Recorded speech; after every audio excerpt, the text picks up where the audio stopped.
Right, just going to do a quick commentary on the Nokia Monster Purity or Monster Nokia Purity.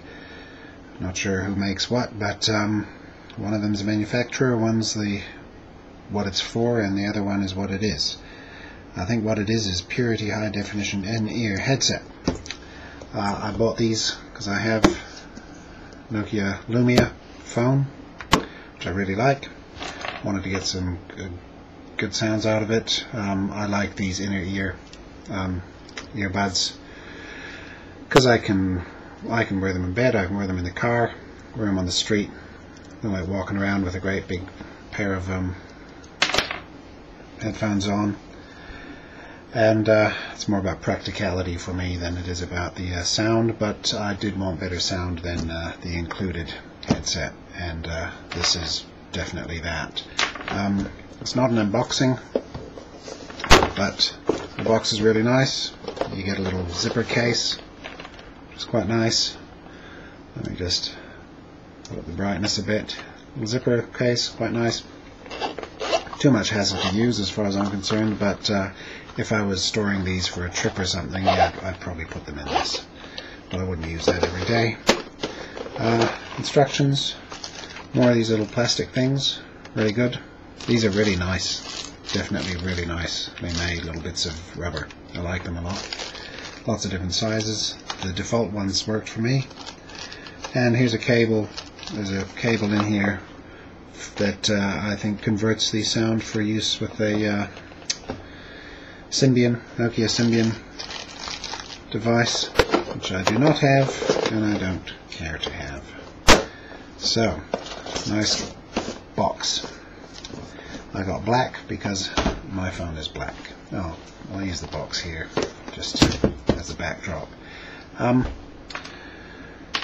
Yeah, these come with a tangle-free cord, and it works. Yep, it really is tangle-free. I mean, it's occasionally it's knotted, but it's definitely 100 times better than a normal lead. Works quite well. Looks quite good. It's this kind of ribbon thing. I'm not crazy about the end here, the lead. I think that's a bit. I'll show you what that looks like. Come up close. Change the focus. There. Not too crazy about. How can I show you this? About that angle, because I'm probably gonna.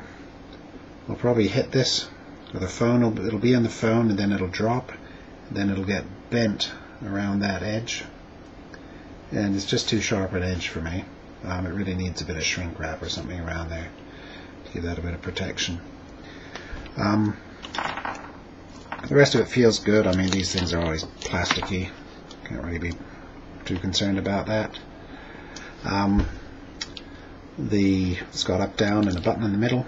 It's got this little rubber thing here that you pull along the leads. That's great for when you're using this headset for sports and running or mountain biking or something. It keeps it in your ears a little bit better. And the microphone is here halfway up the left-hand earpiece, which is also handy because you don't have to try and figure out which side is left and right. As long as you remember the left one is, or the microphone is the one on the left side.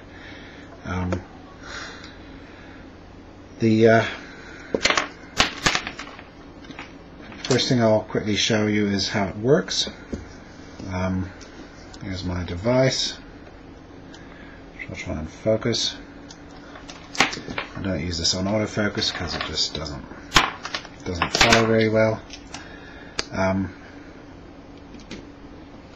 Plug it in. Now, one thing I notice is that if I've used the media player, right, and if I've had a song or something teed up, I'll press the volume to see, yes I do, I can back out of the media player, backing out of all the apps, so everything's closed. See, there's nothing in the multitasking thing, and it'll still, when I press the button once, away it goes. Plays the last track. It's playing right now.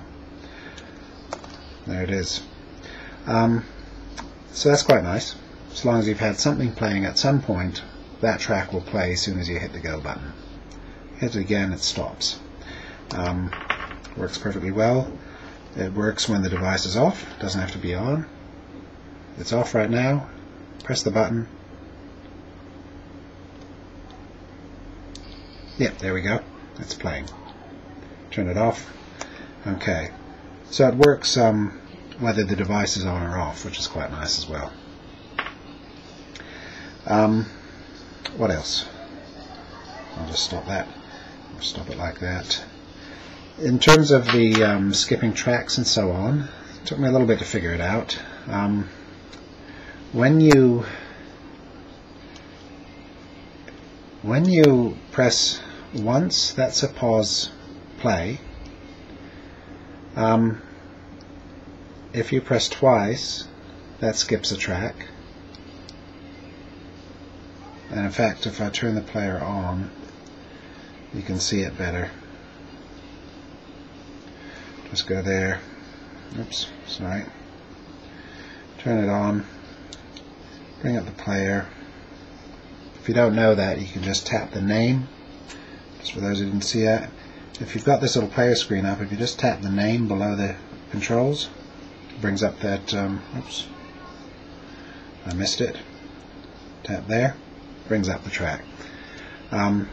So one click to pause, one click to play. If I press twice, it stops. And this is what I'm having a bit of trouble with, is timing the clicks right. It's not like a mouse double click. It's sort of like a click, click, click, click. See, and it went to the next track. Click, click. Goes to the next track. Click, click. Missed it. Click, click. Next track, and so on. Now, getting back a track again is possible, and it's using triple clicks. If you go click, click, click. However, what it does is it goes, it's a bit like on a CD player when you hit the back thing. It first takes it back to the beginning of the track, so you can repeat the track by going click, click, click. But if you click, click, click, and then click, click, click again very quickly, you can make it skip to the previous track. Don't find it very successful. I have to get the timing right, but it does work. I'll just try that. I'll forget which the previous track is. Let me go all the way to the top. So I'll go to Neon Nights, playing that. If I go click, click, goes to the next track. If I go, I'm going to do this twice now. 1, 2, 3, 1, 2, 3. See, back to Neon Nights, because I timed it right. So that works. Quite fun. And of course the volume is up and down. That's great. It also works very well with the radio, which is nice. So, click to play. I'll turn the volume up so I can hear what's going on. Okay, now again, one click will make this go to two clicks will seek to the next station. See, 96, 97, and so on. It goes up the stations. If I give it 3 clicks in the right timing, it'll go backwards. Down to 96, down to 96, 5, and so on and so forth. So that works well. It actually works better here than it does in the music player, because of course this isn't skipping tracks, this is seeking stations. You can't go back to the beginning of the station, you just go to the previous station. So it actually works slightly better there. You don't have to triple click in sequence to get back to previous tracks. So I'm pleased with that. That works really well. All the buttons work, is the main point there. It also works as a call thing. So if I I won't do this, but if I press and hold the call button, it's asking me to call someone. So it's saying, call, tell me who you want to call. And I'm not going to do that, but that's what it does. That's telling me it couldn't hear me. If I get a text, then totally hands-free. Anyone who knows Windows Phone mobile devices knows that you can reply to text and compose text totally hands-free. You don't have to touch anything. You don't even have to touch the buttons or anything. When replying, the phone will just read everything out for you and tell you what to do, and you can just talk back to it. So that's really nice. That works. But it's not exactly the same as launching the voice from here, from the start button, because from here you can do things like open apps and do searches and call people and play stuff, do all kinds of stuff. That's different from, I'll just cancel that. Oops, cancel.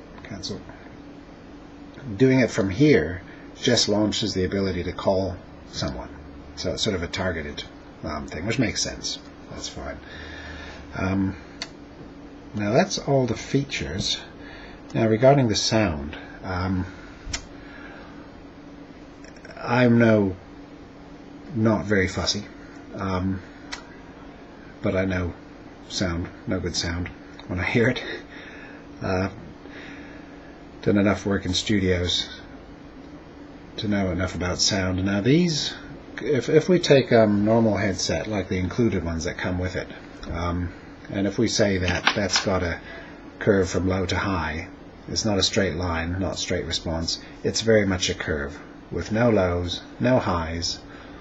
All of the sound is in the mid-range. That means the bass instruments, you're only hearing the mid-range frequencies of the bass instruments, and you're only hearing the mid-range frequencies of the high notes, of the treble instruments, and so forth.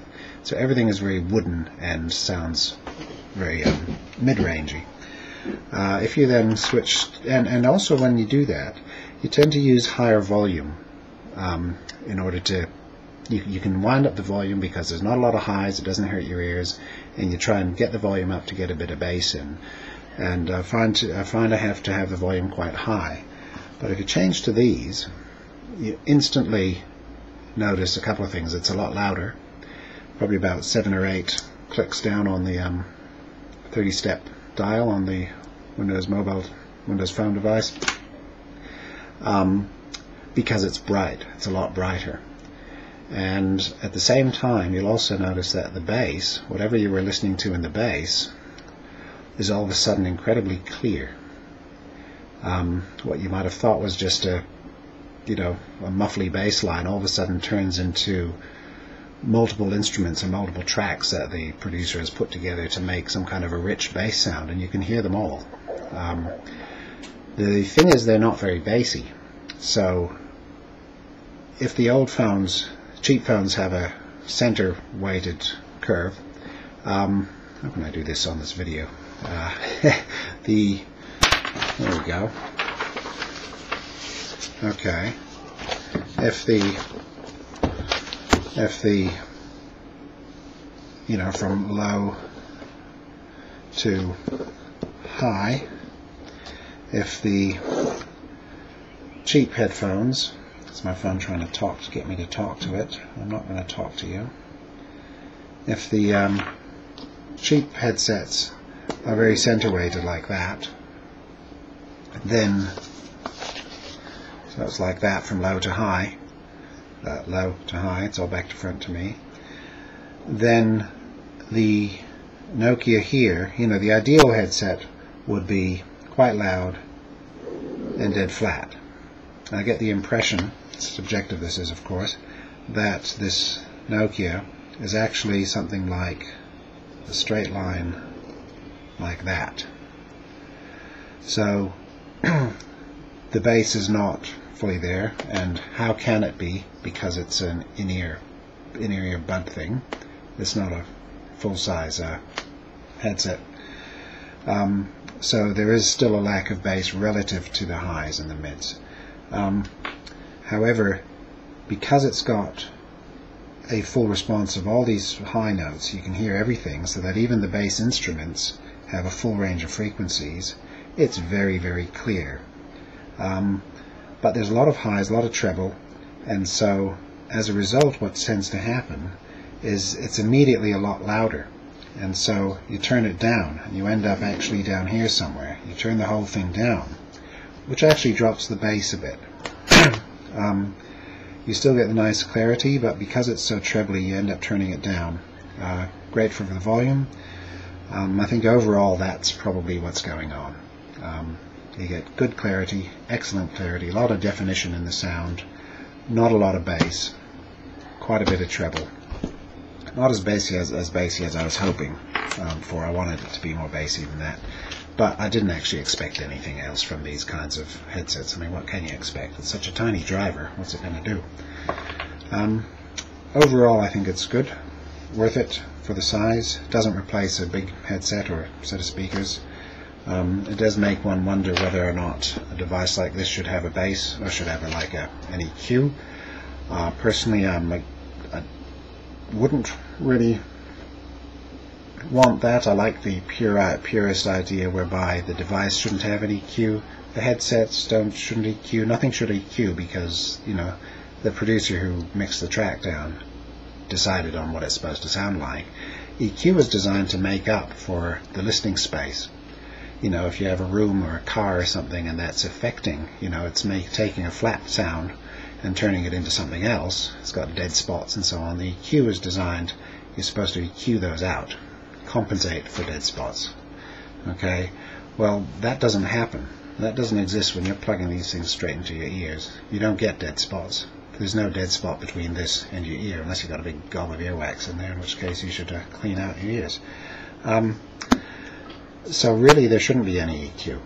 You know, the way the producer made the sound, that's how it's supposed to sound. And that makes an assumption, however, that the device has flat sound reproduction and that the these drivers here also have flat sound reproduction. However, you know, ultimately, listening to music is meant to be pleasurable, and I prefer to have a good amount of bass when I'm listening to dance music or to metal or anything. I like to have a bit of bass. So in some ways, it would also be nice if there was a little bit of a bass boost in this. Something just to reset this impression. I mean, I don't know if it is flat or not, but it sounds like it's not flat. It's straight, but not flat. That's what it sounds like. That's my impression. So it'd be nice if there was some way I could just keep that going like that, but then also bring up the bass a little bit. Whatever. Overall, would I recommend them? They're expensive, $100. I wouldn't have paid $100 for them unless I had money to throw away, which I did, because I had a $100 gift voucher sitting on Amazon that someone gave me once for some work I did. And so all of a sudden I thought, hey, I'm going to spend that and get myself some nice earbuds for this phone, which I really, really like. Fantastic phone. I don't know if I'd go out and blow $100 on them. Otherwise, I'm not that fussy about sound. It's nice to have.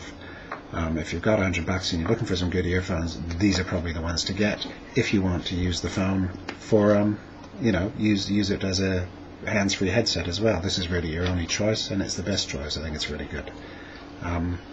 If you're just into quality listening, you probably shouldn't be using these kinds of earbuds anyway. You should probably get a proper headphone, something with bigger drivers. I'd get that instead. But otherwise, yeah, good. Pleased with it. So I will finish this video. It's so long, 19 minutes. Anyhow, thanks for watching. Bye-bye.